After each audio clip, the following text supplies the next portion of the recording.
Então, em certo sentido, eu quero fazer o bem, mas não consigo, porque eu não quero perfeitamente. No outro sentido, eu não quero fazer o mal, mas eu faço, porque o meu não querer, ele é fraco, né? A minha vontade para o bem, a minha vontade boa, ela é fraca. E com isso, a gente começa a notar que há uma limitação na vontade humana. Agora eu vou explicar, eu tenho que explicar o que é vontade, né? Vontade que é a definição que a Dani deu, né? É o querer do homem, aquilo que o homem quer. Vontade, ela é a responsável, é a faculdade da alma que é a responsável por fazer o homem agir, certo? Vocês conseguem compreender isso, né? A faculdade da alma que é responsável pela ação humana, é como se fosse um motor, como se fosse aquilo que empurra o homem para a ação. Então, se eu quero fazer o bem, eu vou lá e faço o bem. Se eu quero fazer o mal, eu vou lá e faço o mal. Só que a gente está percebendo que não é assim. Às vezes eu quero fazer o bem e não consigo, às vezes eu não quero fazer o mal e continuo fazendo. Então, Santo Agostinho aqui ele está colocando esse problema. E o que causa esse problema? O que provoca esse problema? É o pecado. Porque o pecado faz o homem agir mal, ou seja, o que é agir mal? É quando a gente inverte a ordem das coisas, aquela hierarquia posta por Deus, e eu acabo escolhendo errado tantas vezes que aquilo vira um hábito. Aquilo passa a ser parte de mim, de modo que querendo fazer o bem eu não consigo, e não querendo fazer o mal eu continuo fazendo. E ele se depara com isso. É a hora que ele vai olhar para isso daí, vai falar: puxa vida, eu quero tanto fazer, por que eu não consigo? Se a vontade ela é responsável pela ação humana. Eu não consigo porque eu estou mal habituado, porque eu acostumei a escolher o mal. Para ficar clara essa cisão da vontade, a gente poderia dar inúmeros exemplos aqui. Por exemplo, a pessoa que quer fazer dieta, mas continua comendo doce, continua comendo porcaria. Ou a pessoa que quer educar os filhos, mas continua colocando eles na frente do celular. Ela quer, mas na hora que o filho começa a chorar, ela dá o celular pro filho e não consegue fazer. Mas eu vou dar um outro exemplo, que eu acho que eu vim meditando nos últimos dias sobre esse exemplo e eu acho que ele torna mais claro o problema. Vocês já ouviram a palavra perdão, né? O que é perdoar? Dani, você que é a professora hoje, o que é perdoar?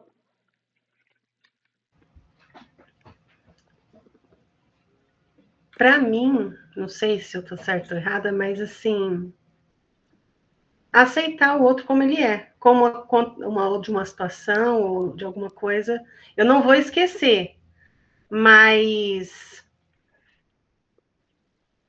como que eu posso dizer? Eu aceito. Aceitar o outro como ele é. Então, se eu invadir a sua casa e roubar os seus bens, Não, você vai me não. aceitar como eu sou. Pô, eu roubo, é bom, né? Legal. Oi, Igor. Pode falar. Eu não sei se eu tô. Se eu tiver errado, você me corrige também. Mas perdoar pra mim é esquecer completamente o que aconteceu. Hum, vejam só, nós temos duas definições distintas de perdão. Vamos ver qual delas está mais próxima do que o Cristo ensina sobre perdão. Perdoar é esquecer, ou seja, Vanessa, agir com misericórdia, mas agir com misericórdia precisa de mais explicação. Discorra sobre o que é agir com misericórdia.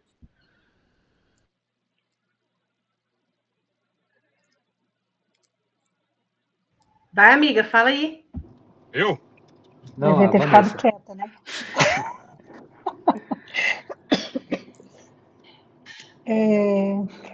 Tendo por nós, perdoai as nossas ofensas, assim como nós perdoamos a quem nos tem ofendido. Tô lembrando da aula de segunda-feira. Agir com os outros como a gente gostaria que agissem conosco. Seria Tem a ver tolerar também. também? Tolerar é uma palavra muito forte, porque cai no mesmo problema que eu apresentei inicialmente. Se eu roubo a sua casa, você me tolera? Pode falar. Eu acho, eu acho que perdoar não é nem esquecer, porque assim, ó, se uma pessoa te faz mal, você vai rezar por essa pessoa, você nunca vai desejar o mal, como cristão que nós somos, você vai orar por ela para que ela se torne melhor, mas você não precisa estar com ela. Na verdade, se uma pessoa te fez mal, se ela põe o seu bem-estar em perigo, eu acho que você pode perdoar ela em oração, mas deve se afastar dela. Agora a gente está indo para um caminho legal. Vamos lá. O que o Lucas falou faz sentido, né? Perdoar e esquecer. No sentido de que eu não posso ficar jogando na. Se eu perdoei, eu não vou ficar jogando na cara da pessoa toda hora aquilo que ela fez, né? Teoricamente. Só que se eu falar que perdoar é esquecer, eu gero um problema. Qual o problema? O problema da injustiça. Que eu vou sofrer várias injustiças e a injustiça reina. Não é esse o perdão que o Cristo nos dá. Veja, o que São Paulo fala sobre o sacrifício de Nosso Senhor? Ele fala assim, talvez por um homem justo, alguém aceite morrer. Mas o Cristo escolheu morrer por nós na nossa injustiça. Ele olhou a nossa injustiça e mesmo assim ele escolheu morrer por nós para nos salvar. É como se no dia do juízo o Cristo olhasse para você e dissesse: Dani, você fez muita coisa contra mim. Você foi a responsável pela minha morte. E mesmo assim, eu te recebo de braços abertos, eu te perdoo. Não é esquecer. Ele não vai esquecer, porque o pecado já aconteceu. A ferida já aconteceu. Não tem como apagar ela da existência. Já foi. Não dá para despecar. Não dá para desofender alguém. Isso aconteceu, isso foi real, isso foi fato. Mas mesmo com isso, ele olha para isso e fala: ainda assim eu te perdoo. É amar. O que é perdoar? É amar incondicionalmente. Amar não é gostar. Amar não é ser amigo. Então, se eu vou lá, invado a sua casa, roubo seus bens, você não precisa continuar sendo minha amiga. É até razoável que você não seja minha amiga. Mas o perdão, ele vai exigir que você, ele é a prática, é levar a cabo, de fato, o amor que o Cristo teve conosco, né? Aquilo que a Vanessa falou, sobre não fazer aos outros o que você não gostaria que fosse feito a você. Então, se você roubasse a casa de alguém, você gostaria que essa pessoa deixasse de te amar e te perseguisse pelo resto da vida? Não, você não gostaria que fosse feito assim. Justamente por isso, o Cristo nos ensina no Pai Nosso, né? Perdoai-nos as nossas ofensas, assim como nós perdoamos aqueles que nos ofenderam. É justamente esse o sentido da oração. E por que eu peguei o perdão como exemplo para explicar essa cisão da vontade? Porque perdoar não é esquecer. Então nós temos uma vontade dupla, uma vontade bifurcada. Uma vontade do homem velho, viciado e envolto em pecado. E outra vontade do homem novo, que quer renascer em Cristo. Vamos tratar aqui como se fossem duas vontades. Quando eu esqueço, eu finjo que não aconteceu, quem está imperando é a vontade do homem velho. Essa imagem do homem velho é que São Paulo usa, né? Ele fala do homem velho e do homem novo. O homem velho do pecado e o homem novo renascido em Cristo. Por que é o homem velho? Porque ele, se não está presente na minha memória, eu finjo que não existiu. Agora, o perdão cristão, não. O perdão cristão, ele nos causa uma dificuldade. Por que que é difícil perdoar? Porque eu lembro que aquela pessoa me fez mal. Eu sei que ela me fez mal, eu sei que ela tentou me prejudicar e, por vezes, eu sei que ela me prejudicou. Para quem nunca passou por uma situação onde foi obrigado a perdoar alguém, meus pais me amam, eu tenho bons amigos, eu nunca tive dificuldade com ninguém. Bom, então você não vai entender. Se essa é a sua situação, você não vai entender o drama desse negócio. Agora, quem é melancólico ou quem já passou por algum tipo de situação trágica, né? Imaginem aí uma criança que fez, uma criança de 4 ou 5 anos que fez algum desenho para a mãe olha o desenho e fala, nossa, que lixo. Pesado isso, né? Ou alguém que sofreu algum tipo de abuso, ou alguém que foi traído por um amigo, né? Como fala lá eu não lembro se é no Salmo ou se é no livro de Isaías. Até o próprio amigo a quem eu amava, que partilhava o pão comigo, levantou contra mim o calcanhar. Quem já sofreu esse tipo de traição sabe que é difícil perdoar. É não esquecer, é lembrar daquilo. E quando você sabe que aquilo aconteceu e você não finge que nunca aconteceu, o homem velho fica gritando: nossa, você vai tratar essa pessoa bem? Você não vai querer destruir essa pessoa? Vejam que o ser humano naturalmente ele não quer justiça, ele quer vingança. A gente só se sente bem quando a pessoa que nos fez mal, ela sofre, né? É quando sei lá, a pessoa te roubou. Você não quer o que vai acontecer, o que vai passar na sua mente. Você não quer que o cara se arrependa e Jesus o perdoe. Não, você quer que ele sofra, você quer passar com o carro em cima da cabeça dele. É isso que você quer. Quando alguém te trai, você quer que essa pessoa pague pelo que ela fez. Você quer vingança, você não quer justiça. Você quer vingança. O homem velho, ele quer vingança. Esse é o drama do perdão. Por isso que é difícil. Se fosse só esquecer, seria mais fácil. Só fingir que não aconteceu. Do mesmo modo, em várias outras questões da vida. Quando a gente quer fazer o bem e não consegue, ou quando a gente não quer fazer o mal e continua fazendo o mal. Esse drama da cisão da vontade, o Lutero passou por ele. Foi o fator determinante para ele se revoltar contra o Cristo e contra a Igreja. Porque ele queria fazer o bem. Né? Se vocês pegarem para ler os primeiros escritos do Lutero, você vê que era uma pessoa que não queria pecar, uma pessoa que queria buscar, só que ele não conseguia. O que nos permite, de alguma maneira, acessar a santidade? Não é uma vontade reta e perfeita. Ou seja, eu quero fazer o bem, eu vou lá e faço o bem. Não é isso. Na maior parte das vezes, eu quero fazer o bem e não consigo. Então, o que eu devo fazer? Eu devo perseguir o bem. Oi, pode falar.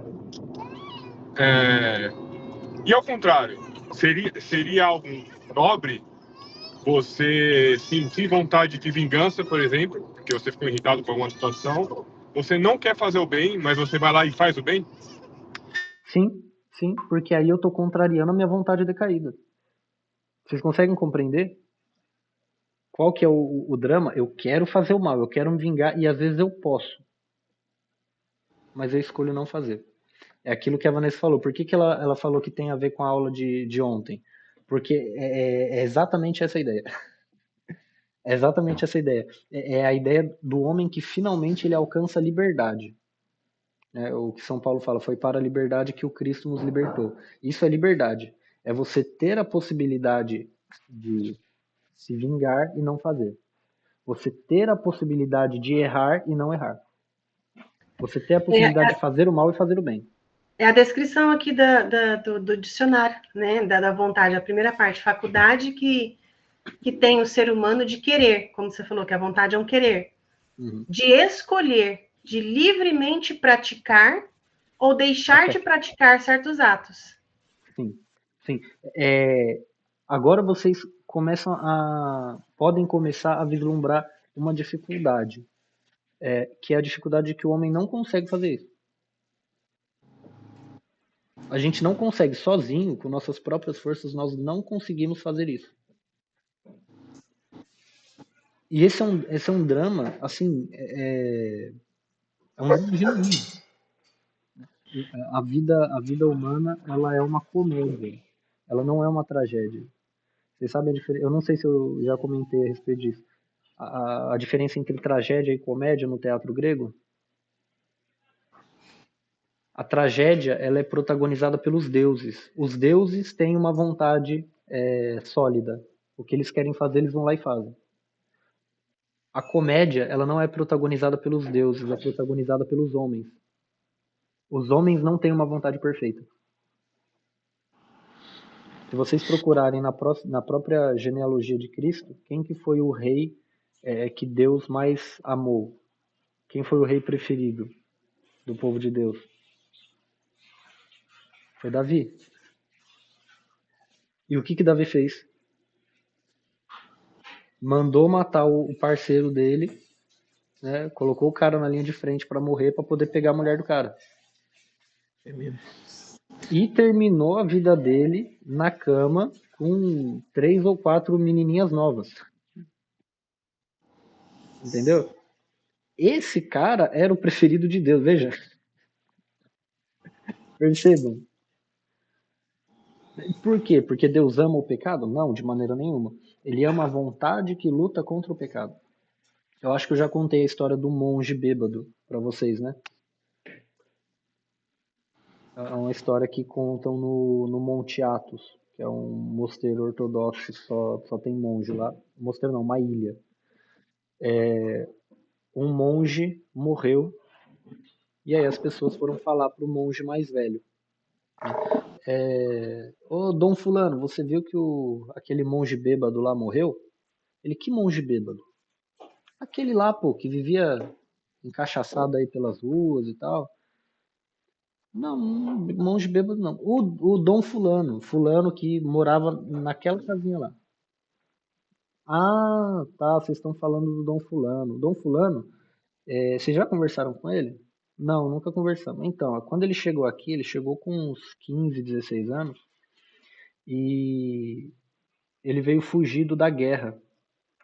A família dele, quando ele era bebezinho, estava no meio da guerra e precisavam dar vinho para ele não chorar e não alertar o inimigo. E aí ele acabou gostando do vinho e quando ele chegou aqui, ele bebia 50 copos de vinho por dia. E aí, com muito jejum, muita oração, muita penitência, ele conseguiu reduzir de 50 para 47. E mais muito jejum, muita oração, muita penitência, ele reduziu para 45, e 43, e 40. E a semana passada ele bebia só 17 copos de vinho. Eu vi quando ele morreu, eu vi que os anjos do Senhor vieram pegar a sua alma aqui. Como assim os anjos do Senhor vieram pegar a sua alma? Vocês enxergavam um monge bêbado. Deus enxergou uma alma que lutou. Essa é a chave, esse que é a chave desse drama que nós vivemos. Eu não consigo fazer o bem. Eu só consigo fazer cagada, caquinha. E é a misericórdia de Deus, é a graça de Deus que me ajuda a fazer alguma coisa boa. Eu aprendi com São José Maria Escrivá que a oração a oração do cristão não deve ser a oração de Senhor, me ajuda a vencer esse defeito. Senhor, vença esse defeito em mim, porque eu sozinho não consigo. Se o Senhor deixar nas minhas mãos para eu aprumar a minha vontade, eu não vou fazer bem feito. É por isso que Santo Agostinho é chamado de o doutor da graça, porque ele foi o primeiro que compreendeu esse mistério da graça de Nosso Senhor que alimenta a nossa vontade para Ele.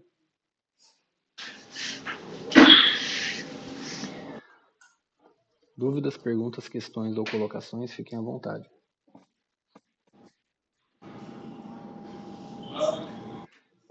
Outra coisa que ele vai falar aqui é sobre a concupiscência.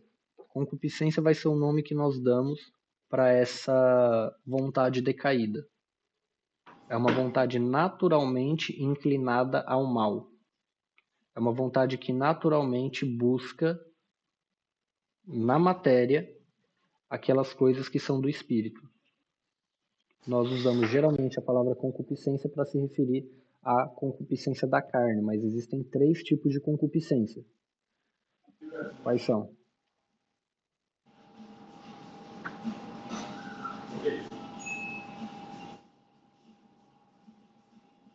A concupiscência da carne, a concupiscência dos olhos e a soberba da vida. É o que São Paulo fala. O que vem a ser a concupiscência da carne? É uma vontade desenfreada, voltada ao prazer da carne, da comida, da bebida e do sexo, e do conforto, etc. Principalmente desses 3. A soberba da vida é justamente o pecado da soberba. É o pecado do orgulho. É você querer ser aquilo que você não é. E a concupiscência dos olhos, ela é a mais desprezada. Santo Agostinho, em outra obra, vai chamar de curiosidade. Por que ele vai chamar de curiosidade?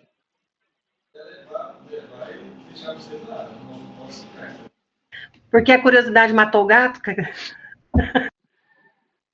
Em certo sentido, sim. Mas por que a curiosidade vai ser a concupiscência dos olhos? Curiosidade seria algo ruim? Seria. Não. Pode falar, Lucas. Seria o começo, ou como é que pode dizer? O ponto de entrada para os pecados? Em certo sentido, sim. Por que você diz isso? Porque os seus olhos, eu acho que ele acaba, como posso dizer? Não sei se vontade seria a palavra correta, mas você vai me entender. Dependendo para onde olhar, ele vai atiçar a vontade, digamos, ruim, né, do pecado dentro de você primeiramente. Eu acho que ele é seu primeiro contato com uma parte com alguma coisa que você pode vir a pecar, entendeu? Então o problema está no olho? Seria o julgamento também? Porque muitas vezes a gente vê aquilo que a gente acredita que seja, mas às vezes não é. Não exatamente. A origem está na Sagrada Escritura, no primeiro livro. Quando falou que era agradável aos olhos? Peraí. Muita gente falando.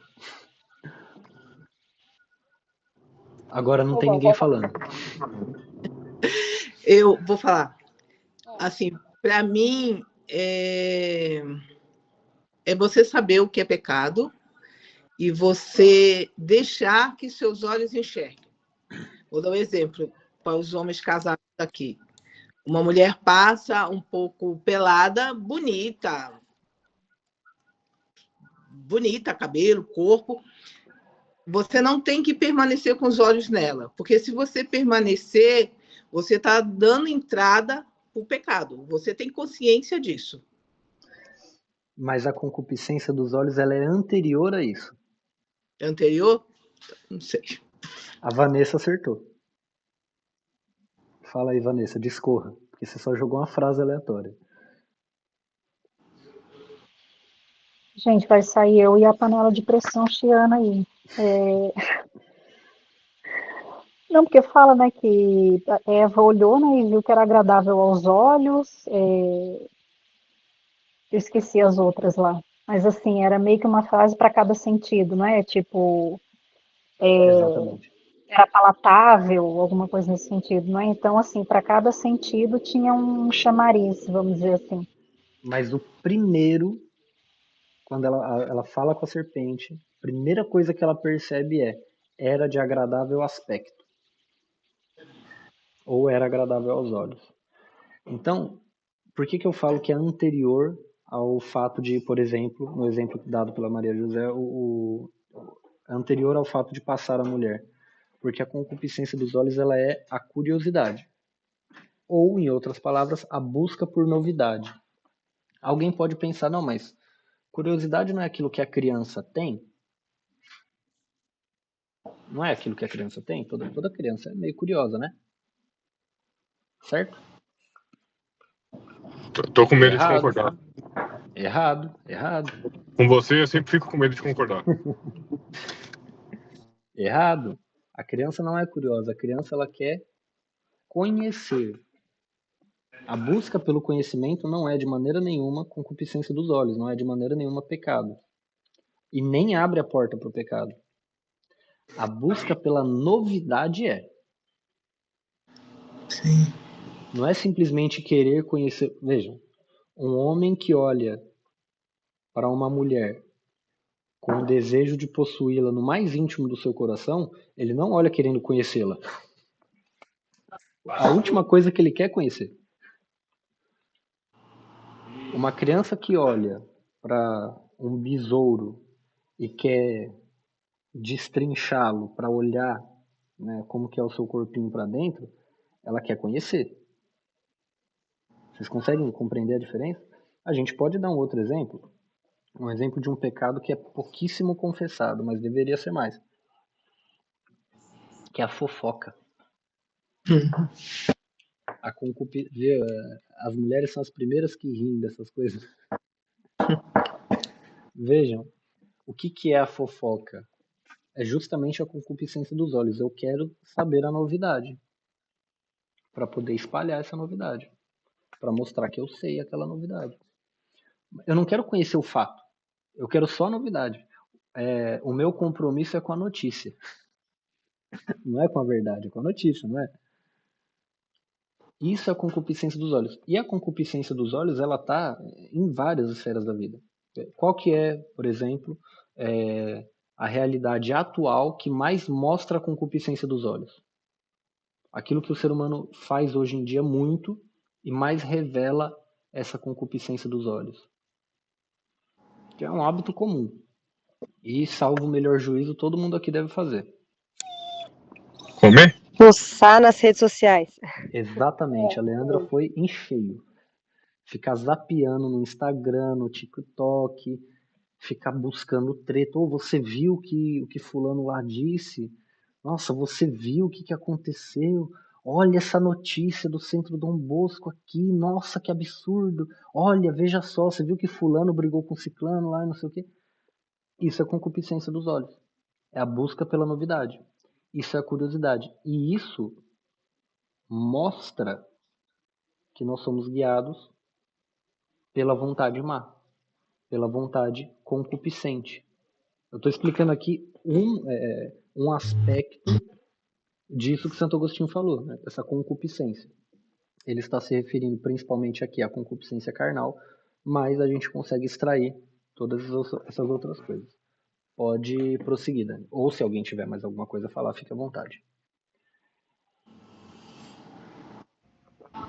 Até aqui só o quinto item, hein? Vai até o 12.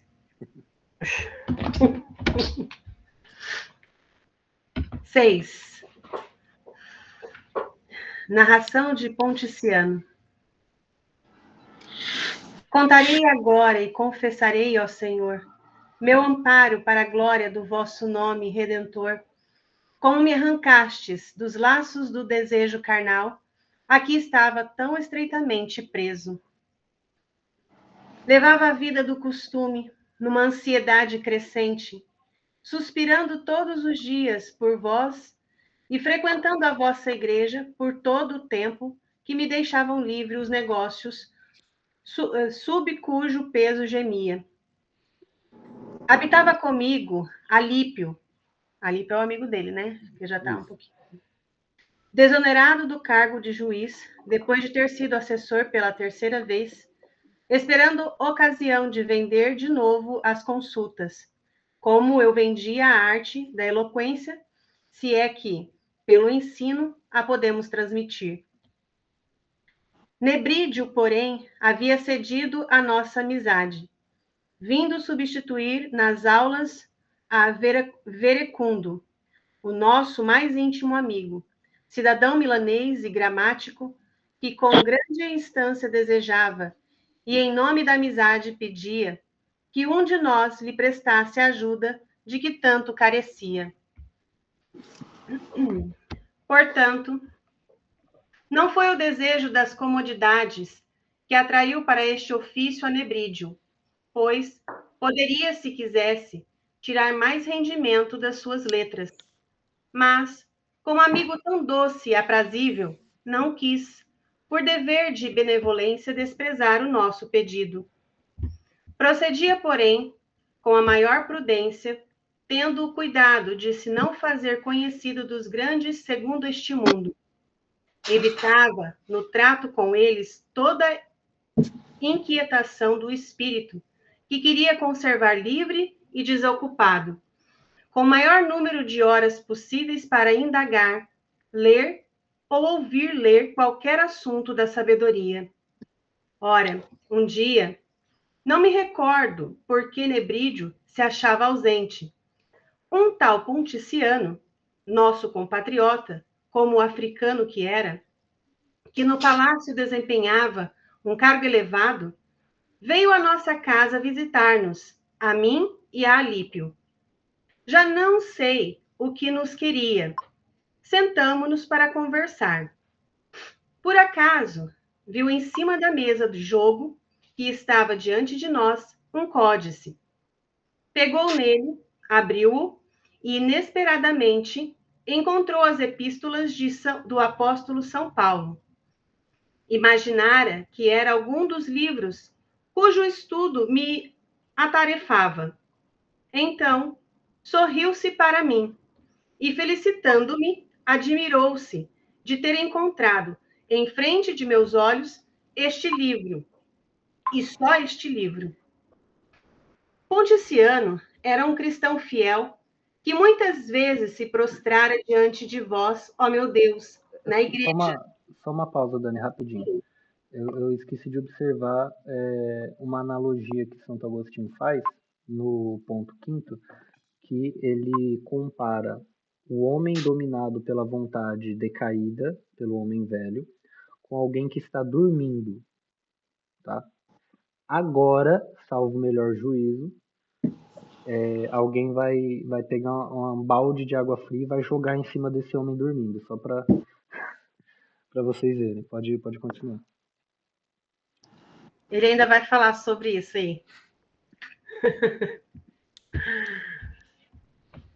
Vamos lá.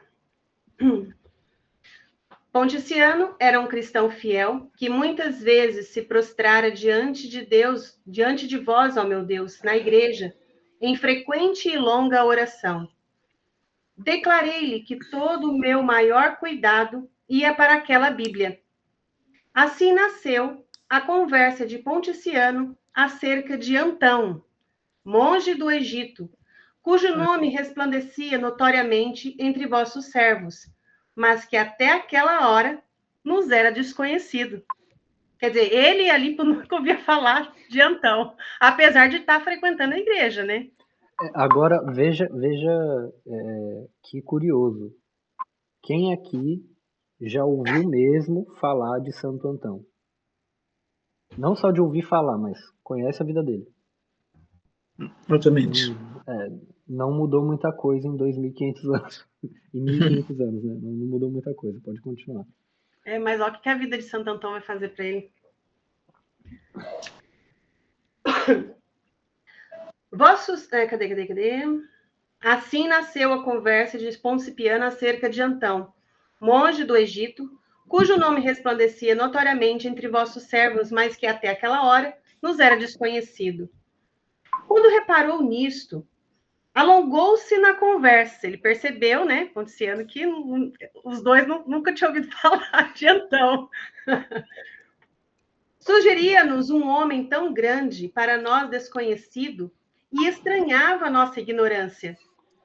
Ouvíamos estupefados as vossas maravilhas tão autênticas, tão recentes e quase contemporâneas, realizadas na verdadeira fé da Igreja Católica. Todos nos admirávamos. Nós, por serem estas coisas tão grandes, e ele, por nunca termos ouvido.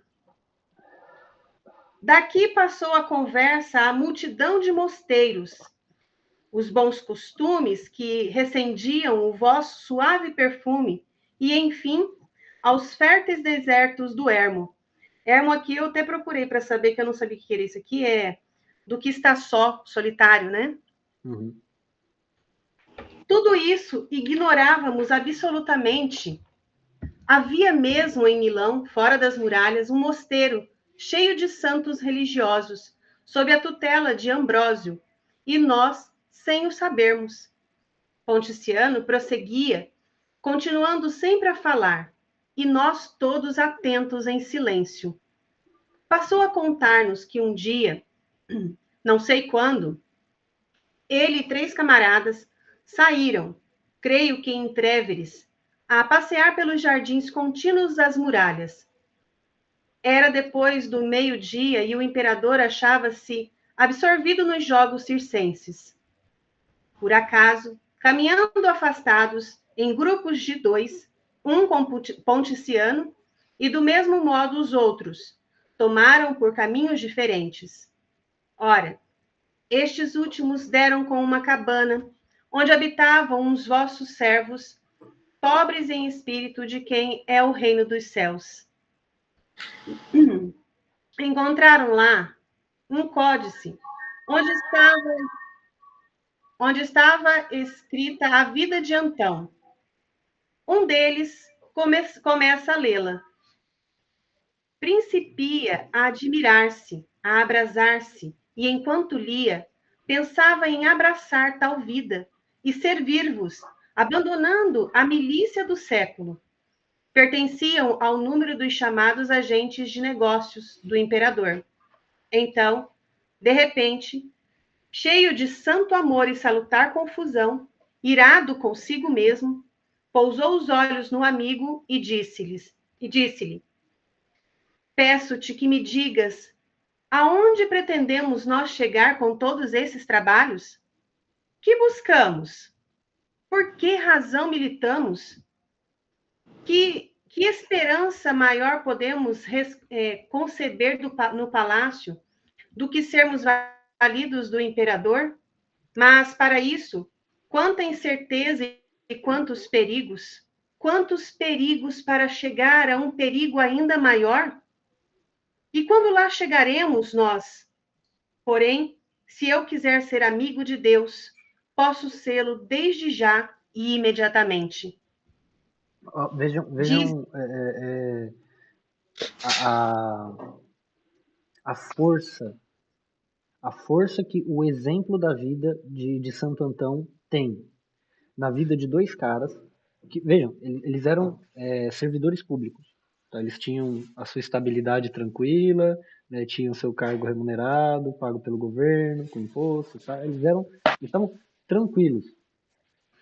E ouvem falar da vida de Santo Antão. Tá?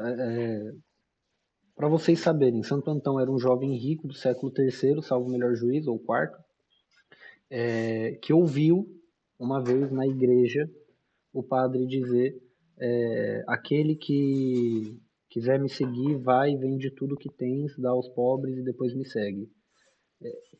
E aí os pais dele morreram, ele juntou todos os bens, vendeu tudo, deixou uma bolsinha de dinheiro com a irmã mais nova para ela não passar fome, deu o restante do dinheiro para os pobres, né? Pegou uma roupa de couro, ele era do Egito, tá? No Egito faz calor. Ele pegou uma roupa de couro e foi para uma caverna buscar intimidade com Deus. Lá ele enfrentou o demônio, né? A partir de lá, Deus começou a falar com ele, Ele enfrentou o demônio diversas vezes por anos a fio, tá? Fazendo jejum, fazendo penitência, assim, jejum é jejum, não é na quarta-feira de cinzas e na sexta-feira santa ficar meio dia sem comer ou comer uma refeição e meia, não. Eram semanas a fio sem comer nada. Ele não recebia as pessoas, mas a sua fama de santidade se espalhou para tudo que era canto. E as pessoas chegavam para falar com ele, ele fechava a porta da caverna, se intocava lá e mandava a pessoa embora. Aí as pessoas ficavam pedindo um milagre muito insistentemente. Ele fazia o milagre, mandava a pessoa embora e falava: quem fez esse milagre não fui eu, foi Jesus, para de me encher o saco. Porque ele só queria viver para o Cristo. Né? Bilocava, tudo aquilo que a gente ouviu falar de Padre Pio, Santo Antão fazia na potência de 10, assim, era um negócio muito absurdo. Acabou com heresia, previu um monte de desgraça que ia acontecer, e aí logo em seguida aconteceu. Uma vez, quando Santo Antão já tinha aí mais ou menos uns 90 e poucos anos, Jesus o guiou pelo deserto, e aí ele encontrou um monge que era mais velho que ele, que já tinha passado dos 120, assim, que fazia tanta penitência quanto ele e era muito mais velho. E Antão, estando na sua presença, ele não quis receber Antão, e Antão falou: tá, já que o senhor não quer me receber, fica rezando daí que eu fico rezando daqui, uma hora você vai abrir a porta. Aí ele abriu a porta, depois de um dia inteiro de oração, e um corvo chegou e trouxe 2 pães no bico. E aí esse santo mais velho falou: olha que interessante, como que Deus é bom. Todo dia à tarde esse corvo me traz um pão. Hoje ele sabia que eu tinha visita.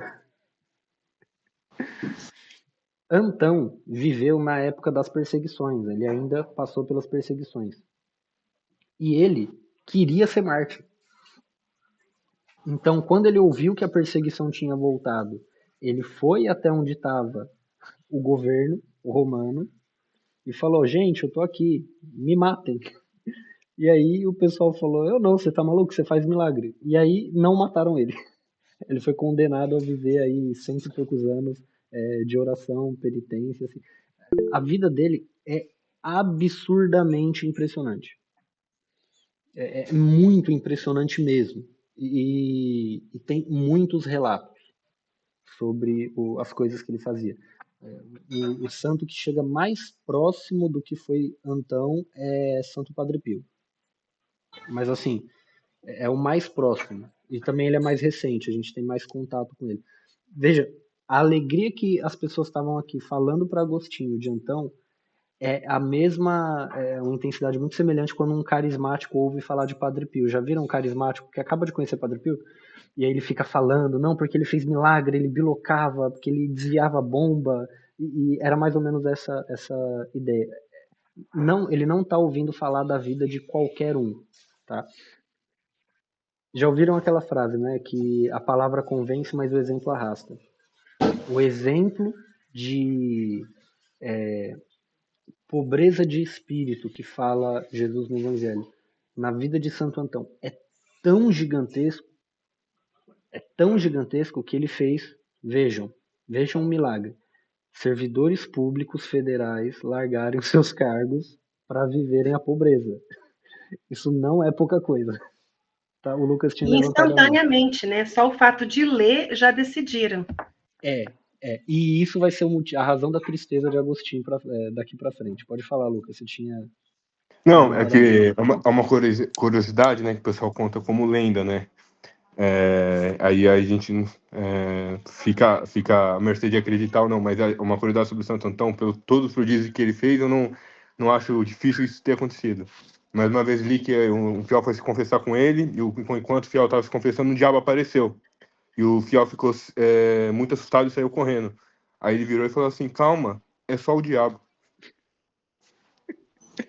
Assim, é uma vida, eu diria assim, excessivamente impressionante. Já ouviram falar que Deus tem os seus prediletos? Antão, com certeza, era um deles. Para ele, não tinha essa história de moradas e tal. Não, ele nasceu, pá, Torre do Castelo. Era isso. Mas enfim, pode prosseguir, velho. Leiam a vida, só uma sugestão. A vida de Santo Antão, ela foi escrita pelo, acho que São Jerônimo, salvo o melhor juízo. Foi São Jerônimo? Não, Santo Atanásio. Santo Atanásio que escreveu a vida de Santo Antão. Tem livro na internet, o PDF, tem livro para comprar. Não tem audiobook em português. Tá? Eu ouvi em espanhol, mas tem audiobook em espanhol, então quem quiser ouvir, fique à vontade. Pode prosseguir.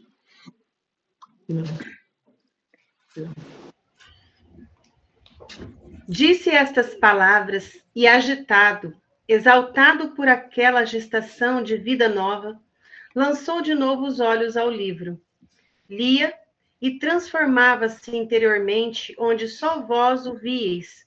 Aqui é o rapaz, né, que está lendo a vida de Santo Antão.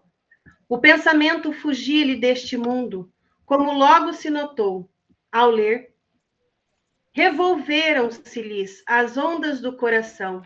Sentiu de vez, enquanto frêmitos, viu o melhor partido a tomar, e resolvido a segui-lo, disse, já todo vosso para o amigo. Já rompi com todas as nossas esperanças, decidi servir a Deus. Entro para o seu serviço, nesta hora e neste lugar. Se não tens força para me imitares, não me sejas contrário. Rompeu o outro que se lhe queria também juntar, como companheiro de tão grande prêmio em tão grande combate. E ambos, já vossos, edificavam com capital suficiente uma torre de salvação, deixando tudo o que possuíam para vos seguir. Então, Ponticiano e o que com ele passeava pelas outras partes do jardim foram procurá-los. Chegaram ao lugar onde se encontravam e avisaram-nos para que voltassem, pois já entardecia. Mas eles, contando a sua resolução e o propósito e o modo como tal vontade havia nascido neles e se enraizara, pediram que os não molestassem, caso recusassem a juntar-se-lhes. Estes, porém, sem mudarem de vida, chocaram-se a si mesmos, como referia Ponticiano. Felicitaram-nos piamente, encomendaram-se às suas orações e, arrastando o coração pela terra, afastaram-se para o palácio. Os outros dois, fixando o seu coração no céu, ficaram na cabana. Ambos tinham noivas.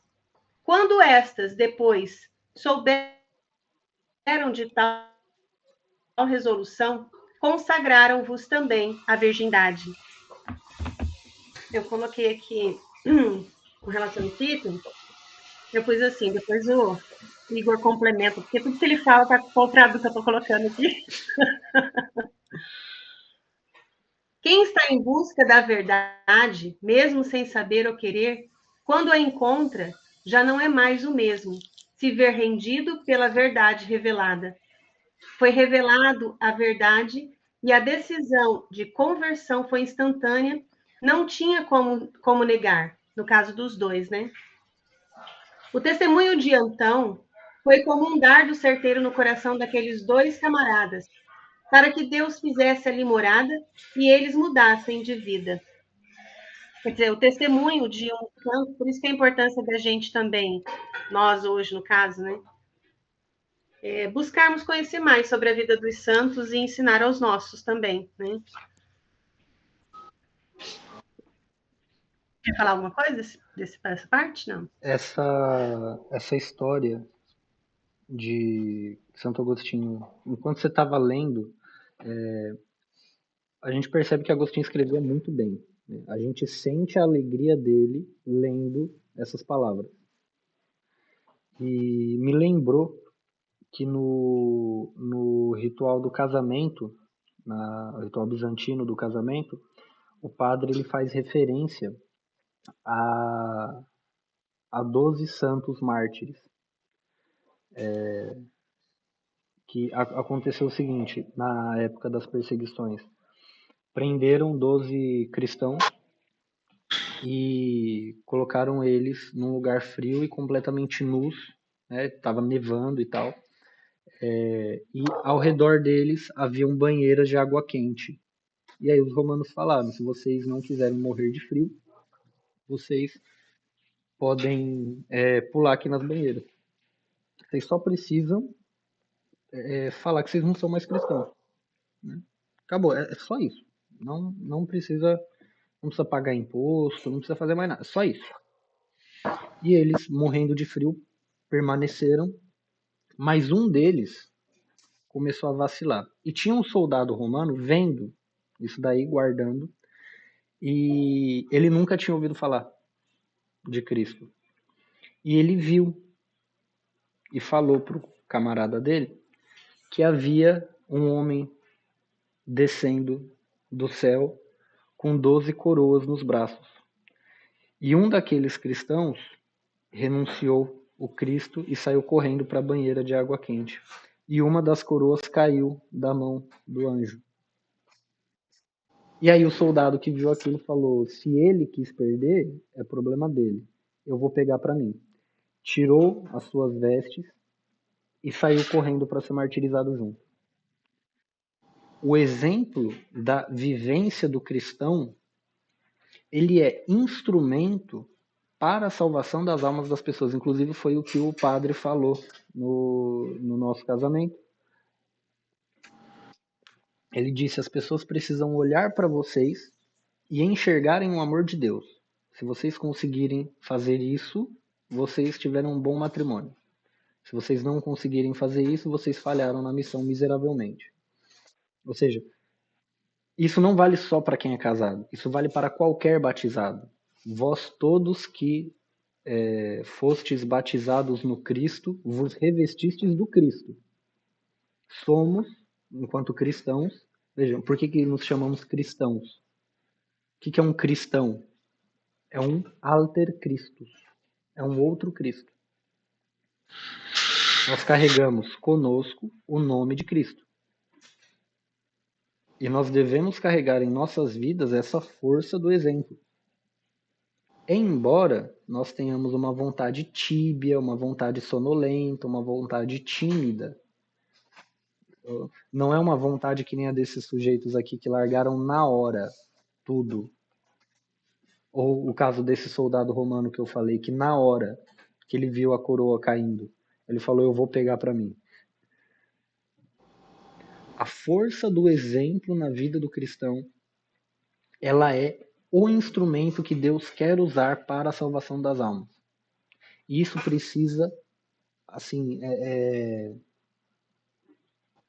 é muito importante a gente saber disso. Que nós precisamos dar exemplo do amor de Cristo para as outras pessoas. E que é esse exemplo que vai arrastar. Por isso é importante contar a vida dos santos, né, para os nossos filhos. Para nós precisamos conhecer a vida dos santos, precisamos conhecer os seus exemplos. Por isso que é importante falar disso para os nossos filhos, entre nós. Mas a chave disso daqui é a força que o exemplo tem, né? Deus que usa de ferramentas tão toscas que somos nós para salvar as outras pessoas. Santa Teresinha, ela fala: eu quero ser uma bolinha nas mãos do menino Jesus, né? Um brinquedo que o menino Jesus usa para brincar. Então nós precisamos ser essa ferramenta nas mãos dele. E essa ferramenta é a nossa vida. Pode falar, Lucas. Não, é que você falou do exemplo, a gente tem os santos canonizados e a gente conhece, né? Mas aonde surge o santo, provavelmente ali milhares de almas foram salvas por causa dele também, né? Sim, mas não necessariamente também. Porque o exemplo, a força do exemplo, ela só vai arrastar quem está aberto. É aquilo que a Dani falou. Quem busca a verdade, quando encontra, sabe que a encontrou. Mas quem não busca, quando encontra, acha que está sendo enganado. A gente não consegue ter esse domínio sobre a vida do outro. Mas se você for, mesmo que você seja rodeado de pessoas que não buscam o evangelho, e elas também não estão procurando, mas se você for um exemplo, como você falou, você pode colocar aquela pessoa para pensar, porque às vezes você é o único evangélico que muitas pessoas vão conhecer. Então, se você, igual eu conheço muita gente mesmo que não frequenta a igreja, ou então até que frequenta, mas é totalmente torto. Mas quando elas veem um exemplo de uma pessoa, elas podem começar a pensar e procurar. Isso. Podem. Não necessariamente vão. A gente não pode esquecer que Jesus foi traído. Veja, o verbo divino que se fez carne.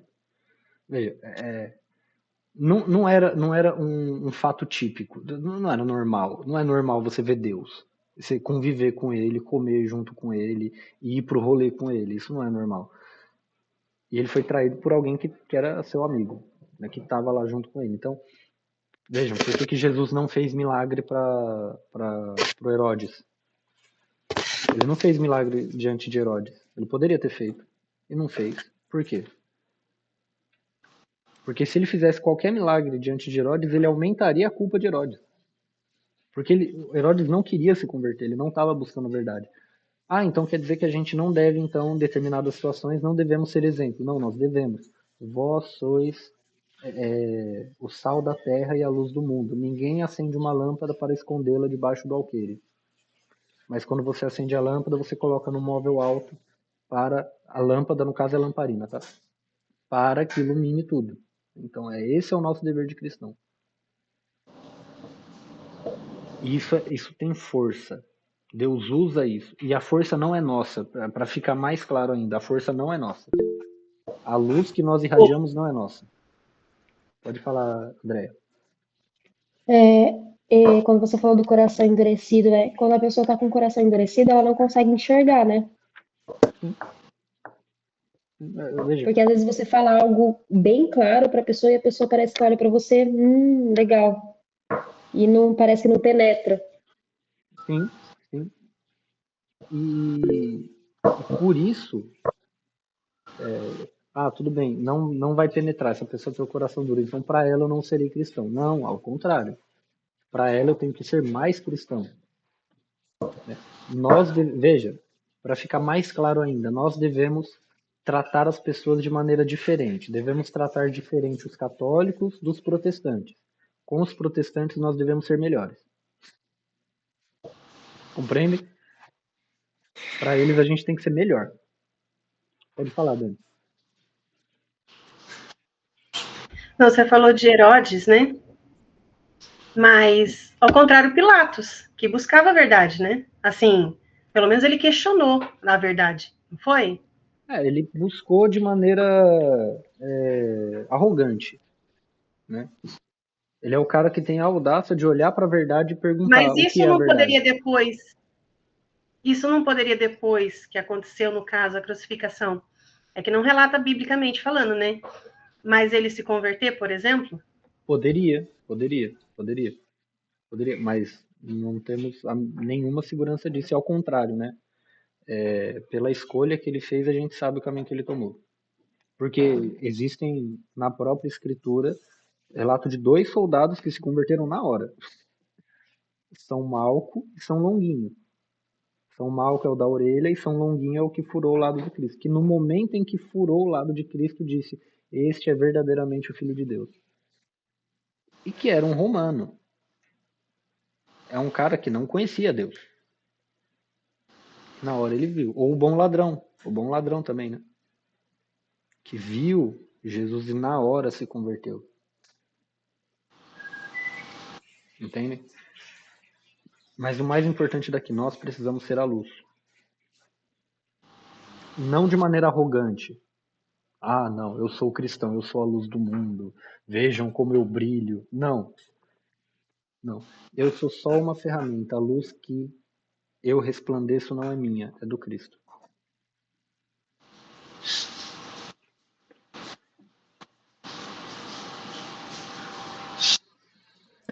Pode continuar? À vontade. Agora, depois desse relato, vamos ver a reação de Agostinho no item 7.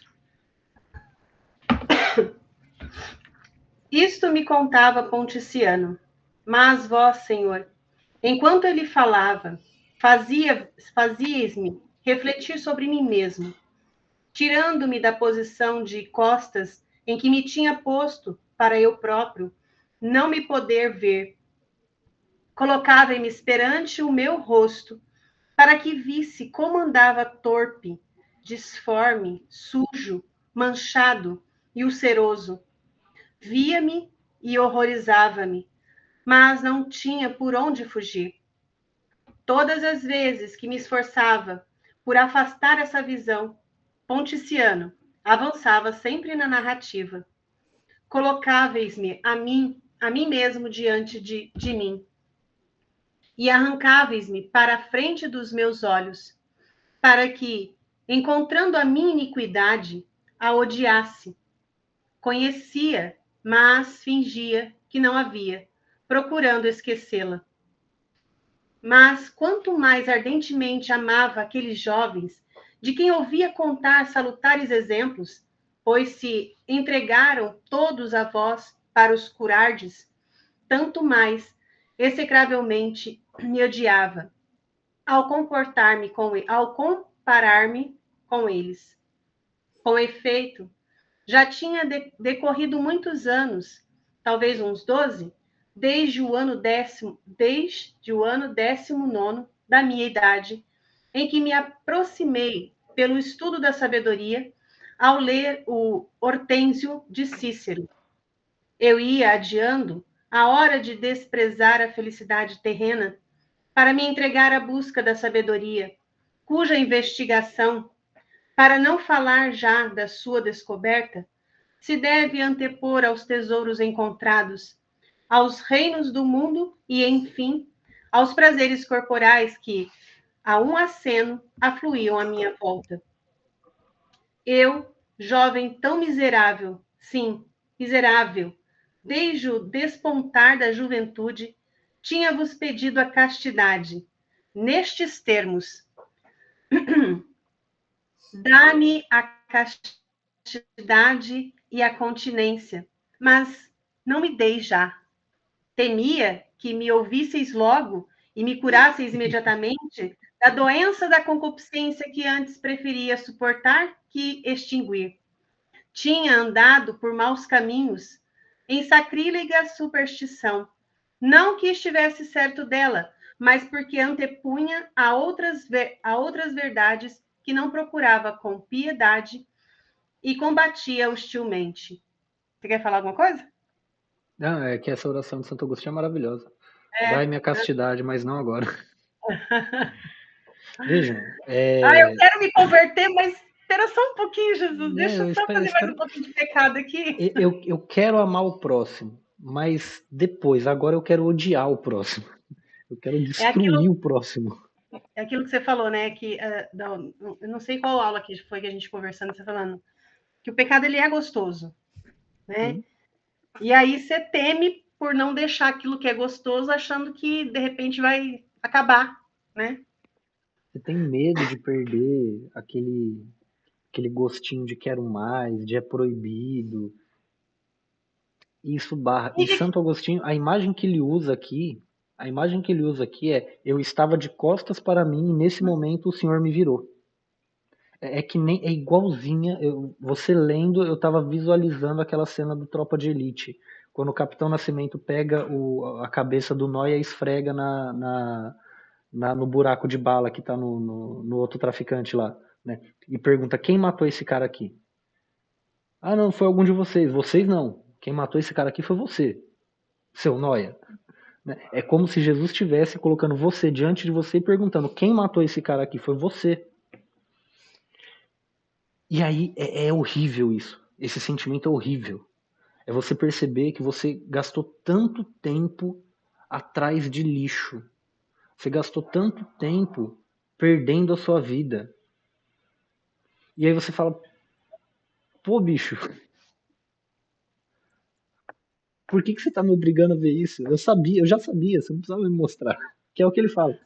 Eu já sabia, mas eu ignorava, eu fingia que não era assim, eu fingia que não existia. Procurando esquecê-la. Procurando esquecer. Eu queria esquecer. E a ferramenta de conversão não é essa, não é o esquecimento. É eu ter consciência. Eu fiz caquinha pra caramba. É a verdade, né, É Igor? a verdade. Aqueles que já estão sãos não precisam de médico. Enquanto eu achar que eu tô sadio, não, porque veja bem, eu vou pra igreja, eu vou na missa todo domingo, eu rezo o terço, rezo o rosário, rezo em latim. Veja, eu rezo em latim, bicho. Não, mas você tem que ver a ferida, você tem que ver a desgraça que você é. Tem que olhar e Se não fosse enxergar, a falar. graça de Deus permitir que a gente fizesse tudo isso, Porque nem todo aquele que diz Senhor, Senhor será salvo. Jesus fala isso, nem todo aquele que diz Senhor, Senhor será salvo. Não, porque a gente está querendo fazer um colégio, porque a gente está querendo salvar as almas das crianças. Tá, ô filho da égua, olha para sua ferida. Né? Olha o quão podre você ainda é. E se a gente quem não precisa ser faz... salvo primeiro? Exatamente, exatamente. E se a gente não faz isso, se a gente não olha para a nossa própria ferida, se a gente não olha para a nossa própria miséria, para a nossa própria desgraça, a gente nunca vai conseguir sequer amar a Deus, quem dirá amar a si mesmo. Ou o contrário, se quer amar a si mesmo, quem dirá amar a Deus, porque você se odeia. Por que o ser humano não medita sobre as próprias culpas? Porque o ser humano se odeia. As pessoas, elas odeiam a si mesmas. Por isso que elas ficam vendo fake news no Zap Zap, fica mexendo no Instagram, fica buscando a concupiscência dos olhos, né? Fica buscando novidade, ela quer distração, ela não quer, ela não consegue olhar para si mesma. E por isso que a confissão, o Olavo de Carvalho fala isso de maneira muito boa. A confissão ela é uma ferramenta fantástica, uma ferramenta maravilhosa que Cristo deixou aqui na Terra, porque você olha para a própria miséria e fala, caramba, Jesus ainda continua me amando. Vamos usar esse amor, vamos aproveitar disso daí, vamos tentar melhorar. Mas se eu não consigo olhar, eu vou fazer o quê? Eu vou me arrepender de quê? Pode falar, senhora Loren. Loren, pode falar. Desculpa, eu falei sobre meu nome. Mas isso que o Igor falou, ele deu exemplos visuais, né? A gente morava de um lado de um suposto vizinho aí, e ele ligava o rádio das 7 da manhã até, tipo, 9 horas da noite. E ele era um cara péssimo, batendo mulher, bebia demais. Então é meio que, aparentemente, né, mano, era uma fuga da realidade dele. Ele não conseguia ficar em silêncio em um minuto. Quando ele estava fora de casa, o rádio estava ligado. Impressionante, né, mano? Daí entra nessa questão, né, de não só as coisas visuais, mas também auditivas, de toque e tudo mais, todos os sentidos, né? Vejam só, a pessoa que não consegue ficar em silêncio é porque ela se odeia no ponto máximo, por assim dizer. Porque isso daí é ensinamento agostiniano, mas sob a ótica do Blaise Pascal. Por que o homem busca o divertimento, busca o barulho, busca a música, filme, etc, etc, etc? Porque no momento em que ele para com esses estímulos, ele é obrigado a olhar para si. Ele é obrigado a olhar para si mesmo. E quando ele olha a si mesmo, ele só enxerga coisa ruim. Agora, nós que estamos nesse exercício, tentando buscar o caminho certo, né? Nós que ainda queremos a salvação das nossas almas, a gente não pode cometer o erro de Marta, que é ficar buscando, né, fazer trabalho. Estou trabalhando para a igreja, aí só trabalha, faz isso, faz aquilo, mas não olha para si mesmo. Essa é a chave, esse é o ponto de virada. Por isso que os grandes santos indicam e recomendam vivamente que nós façamos um exame de consciência constante. O exame de consciência ele precisa ser constante. Santo Afonso de Ligório, no meu entendimento, eu acho que ele exagera, ele fala que tem que ser diário. Né? Mas nós, como não somos monges, a gente não dispõe de tanto tempo para fazer um exame de consciência diário, né? Pelo menos aí umas 3 ou 4 vezes por mês a gente precisa parar um momentinho e falar o que eu fiz, vamos recapitular essa semana.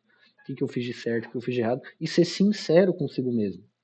Né? A gente não pode, não, peraí, eu fiz fofoca sobre a vida da fulana, Mas a fulana mereceu também, né? Não pode justificar o pecado. Se você justifica o pecado, você não enxerga a ferida. Fica maquiando a ferida. Imagina que você tá com a fratura exposta, né, no fêmur.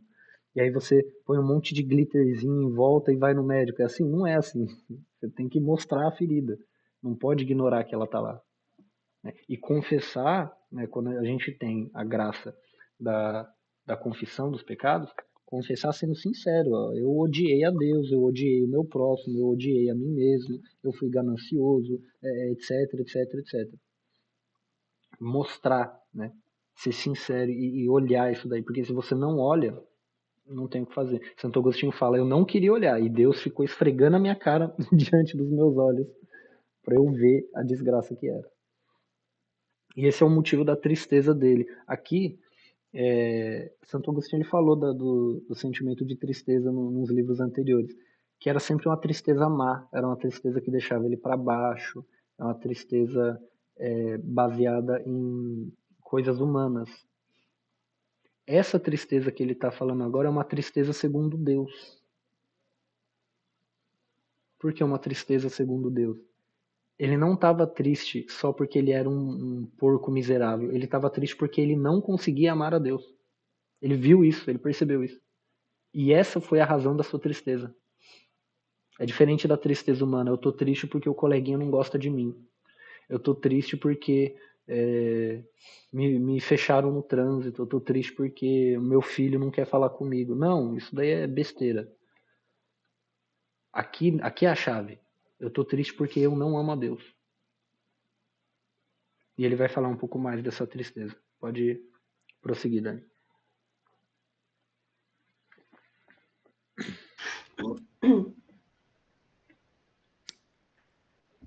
Julgava que o motivo por que adiava de dia para dia o desprezo da esperança do século e a seguir-vos só a vós, era porque não aparecia nada de certo para onde dirigisse o meu trajeto.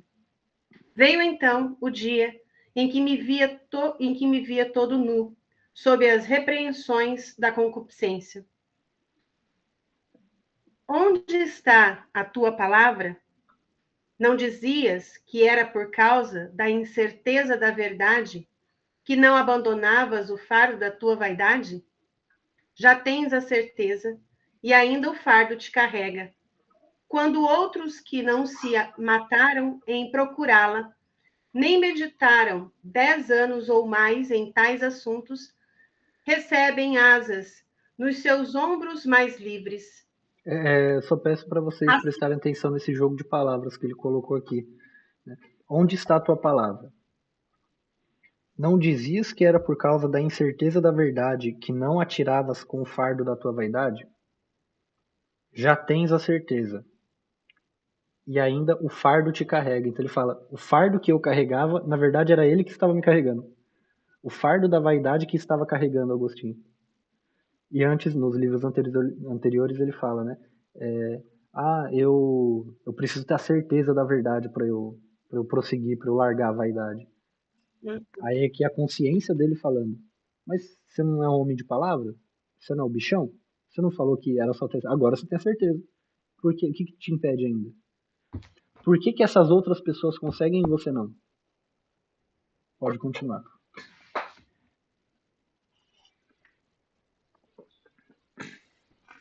Assim, me revolvia interiormente, confundindo-me com horrível e acentuada vergonha, enquanto Poticiano falava. Finda a conversa e alcançando o fim, o que viera, partiu. Eu voltei a mim. O que não proferi contra mim mesmo, com que açoites de palavras não flagelei a alma, para que seguisse o impulso que eu fazia para ir atrás de vós? Mas ela, renitente, recusava sem se desculpar. Todos os argumentos estavam desfeitos e refutados. Só ficara nela um mudo temor. A alma tinha medo como da morte, de ser desviada da corrente do vício em que ia apodrecendo mortalmente.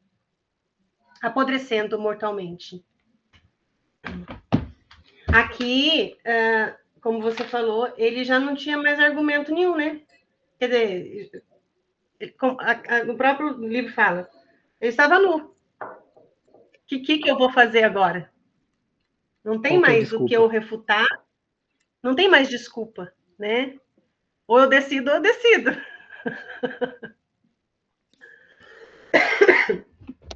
Vamos seguir? À vontade. 8º. 8, né? 8, item 8. No Jardim de Milão, luta espiritual. Então, no meio daquela grande batalha que na minha casa interior, no meu quarto, o coração, violentamente tinha travado contra a alma, precipito-me sobre Alípio, exclamando, perturbado no rosto e no espírito, como ele se encontrava, né? E ele perguntou, por que sofremos? O que significa que acabas de ouvir? Os ignorantes levantam-se e arrebatam o céu, e nós, com doutrinas insensatas, eis como nos revolvemos na carne e no sangue. Teremos vergonha de os seguir porque nos precederam, e não nos envergonhamos sequer de os não seguir? Tais foram algumas das palavras que disse. A perturbação arrancou-se de Alípio. Ficou calado e atônito, e a olhar-me por eu falar de um modo insólito. A fronte, as faces, os olhos, a cor, o timbre da voz descreviam mais o estado da minha alma do que as palavras que proferia. Na habitação de que usávamos, bem como do resto da casa, pois o hospedeiro e dono não a habitava, havia um pequeno jardim. Para lá me levara o tumulto do meu peito, onde ninguém era capaz de evitar a ardente luta que eu travara comigo, e que se prolongaria até se resolver o assunto conforme vós sabíeis e eu ignorava. Essa minha loucura seria salutar e esta morte vivificante. Eu sabia o que tinha de mal, ignorava o bem que havia de ter pouco tempo depois. Afastei-me para o jardim e Alípio seguiu-me, passo a passo. Mesmo com ele presente, a minha solidão continuava. Como me havia ele de deixar naquele estado? Sentamo-nos o mais longe possível de casa. Eu rangia em espírito, irando-me com turbulentíssima indignação, por não poder seguir o vosso agrado e aliança, ó meu Deus, pela qual todos os meus ossos clamavam, erguendo-vos louvores até o céu. Para lá chegar, não sei se vai de navio. Não, para lá chegar não se vai de navio, de carro ou a pé, nem sequer para andar o caminho que tinha percorrido desde a casa ao lugar onde estávamos sentados. Com efeito, não só ir ao céu, mas também o atingi-lo. Não são mais que o querer ir, mas um querer forte e total. Não uma vontade tíbia, que anda e desanda daqui para ali, que luta entre si, erguendo-se num lado e caindo no outro. Enfim, naquelas hesitações causadas pela dúvida, fazia os gestos que costumavam fazer os homens que querem e não podem, ou porque não possuem membros, ou porque têm ligados com cadeias, debilitados pela fraqueza, ou de qualquer modo impedidos. Agarrei o cabelo, feri a fronte, apertei os joelhos entre os dedos entrelaçados. Fiz todos estes gestos porque quis. Poderia, porém, querer e não os fazer, se a flexibilidade dos membros me não obedecesse.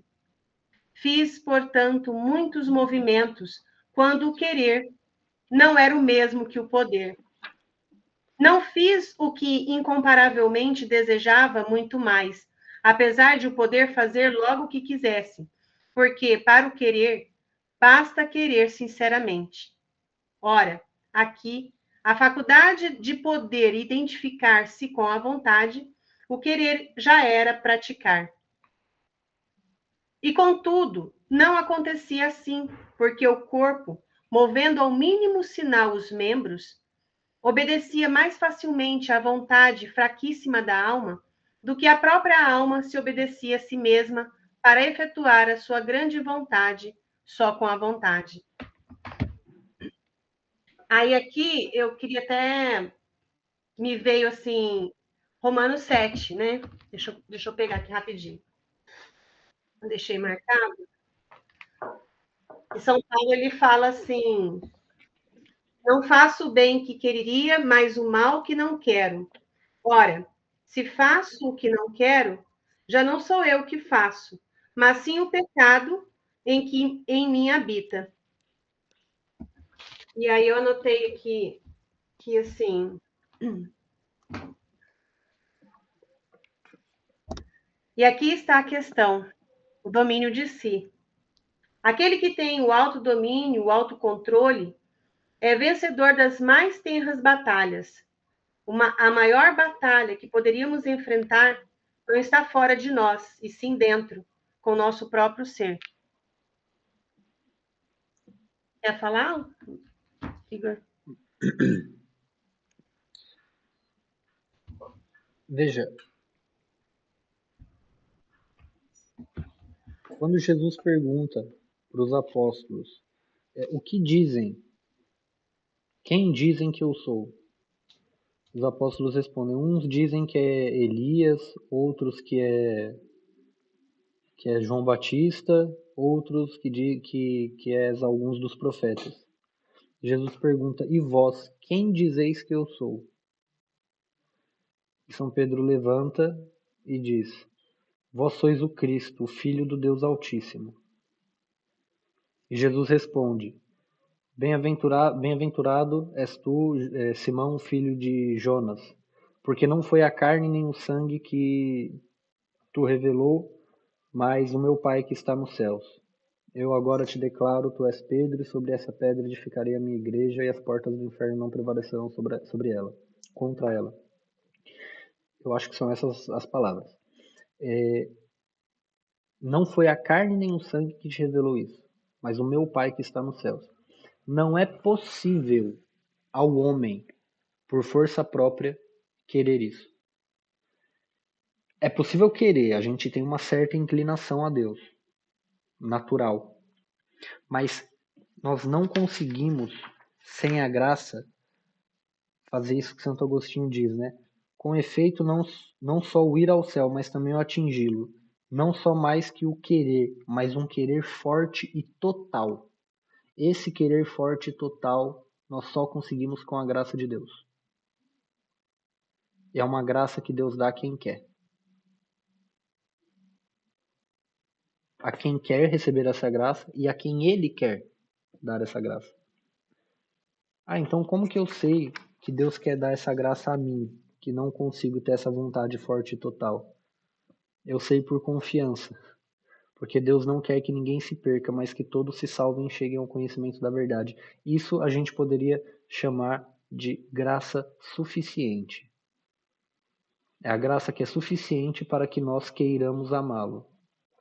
Mas aí nesse ponto exige um ato da vontade nosso. Nós, enquanto seres humanos, querermos de fato. Eu preciso querer. Se eu não quiser querer, eu não quero. Parece conversa de doido, mas é isso. Eu preciso querer ter essa vontade firme e resolvida. Não só de buscar a Deus, mas no momento em que Ele se apresenta diante de mim, igual se apresentou aqui diante de Santo Agostinho, eu preciso querer estender a mão a Ele. E como o cego que estava no caminho, dizer, Jesus, filho de Davi, tende piedade de mim, um pecador. Então vejam os estágios da conversão. Primeiro, eu percebo que eu faço só caquinha. O segundo, eu quero querer amar a Deus. Se a gente não passar por isso, mas se eu não percebo que eu tenho a ferida, eu não consigo nem saber que eu tenho que querer a Deus. Então eu preciso reconhecer o problema. Depois eu preciso querer ter essa vontade firme. E isso, para algumas pessoas, que nem Santo Agostinho, pode demorar aí 10, 12 anos. Para outras pessoas, tipo Santa Gemma Galgani, aos 4 anos ela já tinha essa vontade resoluta. Então, assim, depende de pessoa para pessoa. Mas é preciso querer querer. É necessário ter essa vontade. Bem-aventurado o ventre que te gerou e os seios que te amamentaram. E Jesus responde: mais bem-aventurados são aqueles que ouvem a palavra do meu Pai que está no céu e as põem em prática. E quem faz isso? Aqueles que querem. Esse querer, veja, a vontade, o querer são aquilo que movem a ação humana. Para exemplificar isso, nosso Senhor conta a parábola dos talentos, né? Deu 3 talentos para um, 2 talentos para outro, 1 talento para o outro. Os 2 primeiros foram lá e agiram. Eles quiseram multiplicar aqueles talentos. E o terceiro enterrou. E aí, quando o mestre, o Senhor volta, diz para ele: servo mau e infiel, você não quis.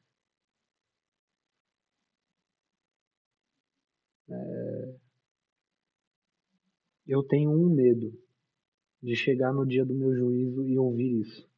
Servo mau e infiel. Eu acho que esse medo é um medo bom, é um medo que nós precisamos ter. O medo de ouvir servo mau e infiel, você não quis. Eu tava lá e você não quis. Tem no livro Os Últimos Fins do Homem, o padre Manuel Bernardes. A gente já tá bem avançado no tempo, eu vou contar essa história e nós encerramos hoje. Ele conta uma história de um frade carmelita, que foi até uma cidade, um povoado, e ouviu dizer de um homem que estava morrendo, já estava nas últimas, e não tinha recebido a extrema-unção.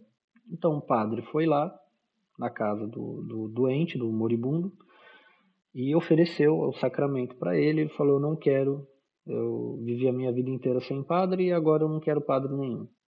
E ele foi embora. E aí o frade ele foi para a igreja e foi rezar. Ele falou: Senhor, ele é uma criatura sua, é um filho seu. Me dá uma força aí, dá uma força para ele. Aparece como médico dos médicos que o Senhor é. E Jesus apareceu como médico. Foi junto com o frade à casa do moribundo, falou de si mesmo, mas ele não se revelou como Cristo, né? Ele falou sobre Jesus para ele, ofereceu para ele a extrema-unção, e o velho blasfemou, falou que não queria, etc. Jesus foi embora e falou: ó, ele não quer a graça que a gente está aqui disposto a dar para ele. Ele não quer. E sumiu. O frade voltou à igreja e rezou no terceiro dia, falando: Jesus, com a devida licença, se o senhor aparecer lá, ele vai converter, pô. O senhor tá se fantasiando aí, não vai dar certo, né? Ele aparece lá. E aí o Cristo do crucifixo começou a falar para esse frade, falou: me leva assim para ele, para você ver que eu não tô mentindo, eu não tô de má vontade. E o frade pegou o crucifixo, cobriu com um pano, levou até a casa, tirou todos os parentes do quarto do moribundo e tirou o pano. E o Cristo do crucifixo começou a falar com o moribundo.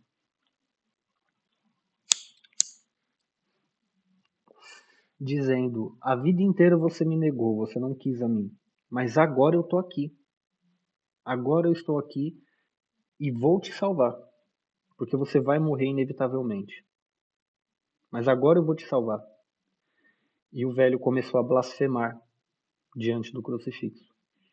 E a mão do Cristo do crucifixo se despregou da cruz, o sangue começou a jorrar do lado, ele pegou o sangue e jogou na cara do moribundo, dizendo: o sangue que te salvaria agora te condena, porque eu estive aqui e você não quis. Como que alguém pode ir para o inferno?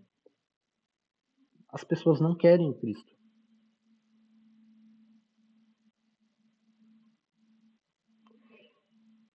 E rezemos muito, muito, para que nós não sejamos uma dessas pessoas.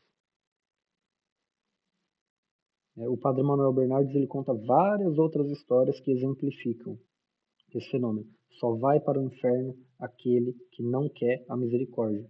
E pasmem, a esmagadora maioria das pessoas não querem a misericórdia. Eu tenho medo da graça que passa. Exatamente. A esmagadora maioria das pessoas não querem o Cristo. Elas querem essas coisas vãs e passageiras. Elas querem os bens terrenos. Elas querem os bens materiais, as coisas materiais que nascem, crescem e morrem. Mas elas não querem a misericórdia do Cristo. É o diálogo que Deus tem com o profeta Jonas, né? Você tem dó, você tem pena de uma árvore que nasce de manhã e morre à tarde e não tem amor pelas pessoas que não sabem diferenciar a mão esquerda da direita. Porque Jonas estava bravo porque Deus agiu com misericórdia com o povo de Nínive. É o único livro da Bíblia, pelo que eu sei, né, de um cara que briga com Deus porque Deus é bom. Leia um livro de Jonas, tem uma página e meia. Uma página e meia. Vale muito a pena. Ele xinga Deus, ele fala: o Senhor é um Deus bondoso, o Senhor é um Deus misericordioso, que se compadece daqueles que se arrependem. E ele bravo. Vejam, as pessoas não querem. A esmagadora maioria das pessoas não querem. O Cristo nos manda como cordeiros em meio a lobos, porque ele sabia disso. Há um livro de São Leonardo de Porto Maurício, que na verdade é uma pregação dele, chama O Pequeno Número dos que se Salvam. Por que o pequeno número dos que se salvam? Porque a maioria das pessoas é guiada por uma vontade louca. Santo Agostinho, numa homilia, ele fala: nós somos como uma noiva maluca que ganha um presente do noivo, se apaixona pelo presente e odeia o noivo.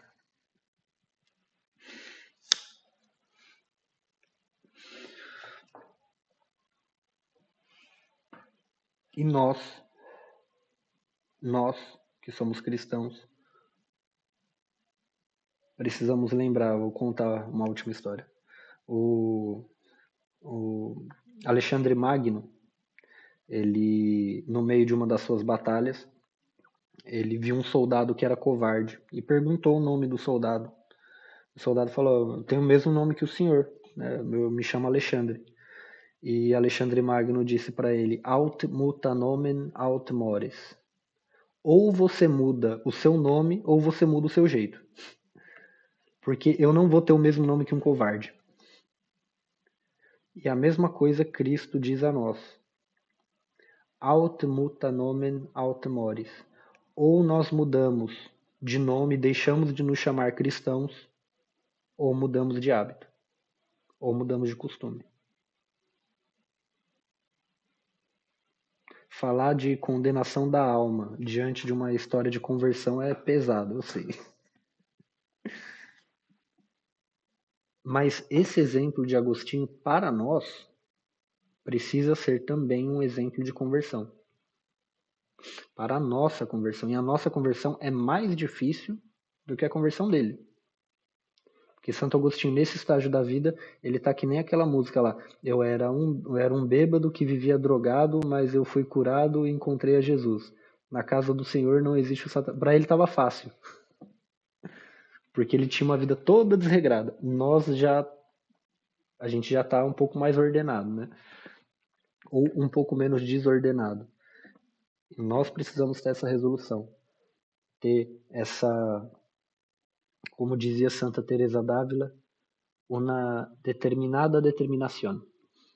Precisamos ter uma determinada determinação em querer o Cristo. Dúvidas, perguntas, questões ou apontamentos, fiquem à vontade. Não, só ia agradecer aí para ter terminado aí a aula com o clima depressivo e preocupante aí para todo mundo. Muito obrigado aí. Disponha, eu tô aqui para isso.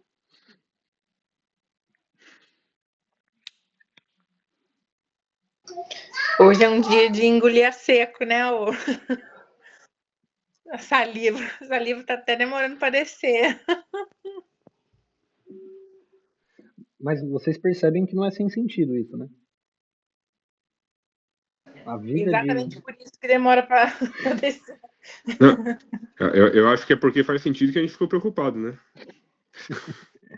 A vida de Santo Agostinho é muito saudável, é muito salutar, né? É muito inspiradora para nós, mas também serve para a gente pôr a mão na consciência. Se até ele se converteu, ele que não foi batizado criança, que não tinha missa diária, que não tinha, nem existia o terço na época dele, tá, gente? Não existia o rosário na época dele. Não tinha um fácil acesso à Sagrada Escritura, não tinha um fácil acesso aos sacramentais. Vocês viram, né? Ele tinha um códice de São Paulo só. Era o que ele tinha acesso. A quem muito foi dado, muito mais será cobrado.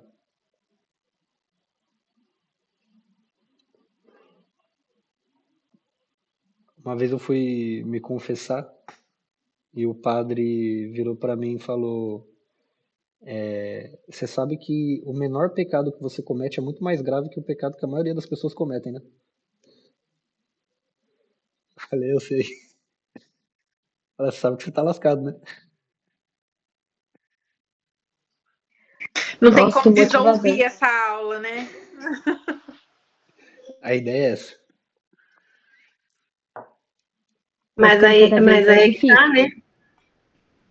Pode falar, pode falar. Por favor, eu só falei que tá ficando cada vez mais difícil. Mas aí é que tá, Hoje, né? A verdade. A gente viver sempre a verdade conosco mesmo, né? Sempre olhando mas pro espelho da nossa cara, dos nossos pecados.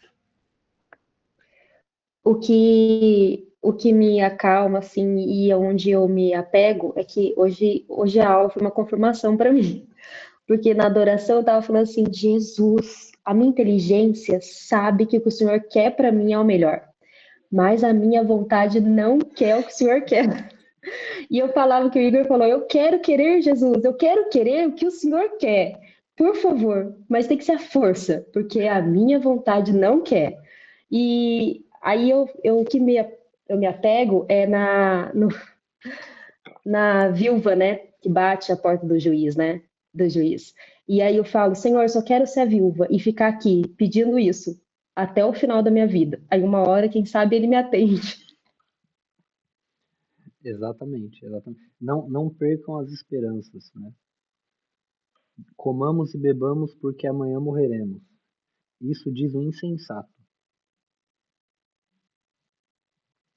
Aqueles que amam a Deus enxergam nisso tudo que tem sido dito aqui uma esperança. Porque foi o exemplo que eu dei do perdão. O sangue de Cristo ele vai equalizar o lado positivo da balança com os nossos pecados. E é essa confiança que nós precisamos ter. Tenha nosso trabalho de querer, de querer fazer a vontade. De querer fazer a vontade não, de querer fazer a vontade de Deus, né? De querer aquilo que o Cristo quer. Mas Ele está sempre com a gente. Ele prometeu essas coisas. Agora nós precisamos adestrar a nossa vontade e prendê-la à vontade dele. Assim fica melhor, Lucas? Vocês ficam menos chateados? Não, fica mais bonito, né? Mas no final tem que ser violento, né, Igor? O reino dos céus é dos violentos, exatamente. Não penseis que vim trazer a paz. Eu vim trazer a espada. Não eu, ele.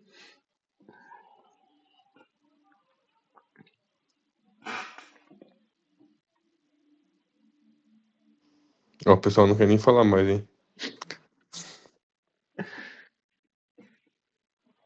Quem tiver mais considerações, fique à vontade, senão podemos encerrar por hoje. Eu acho que foi a maior aula, a aula mais longa que tivemos em todo esse tempo dessa indústria vital. Acho que Deus está me castigando porque eu fiquei enrolando, depois você vai fazer 3 aulas seguidas. 5, né, se depender do Sandro. Tem as aulas dele também. Podemos encerrar então? Em nome do Pai, do Filho e do Espírito Santo. Amém. Senhor Jesus Cristo, Filho de Deus, perdoai-nos porque somos pecadores e tende piedade de nós. Ave Maria, cheia de graças, o Senhor é convosco. Bendita sois vós entre as mulheres e bendito é o fruto do vosso ventre, Jesus.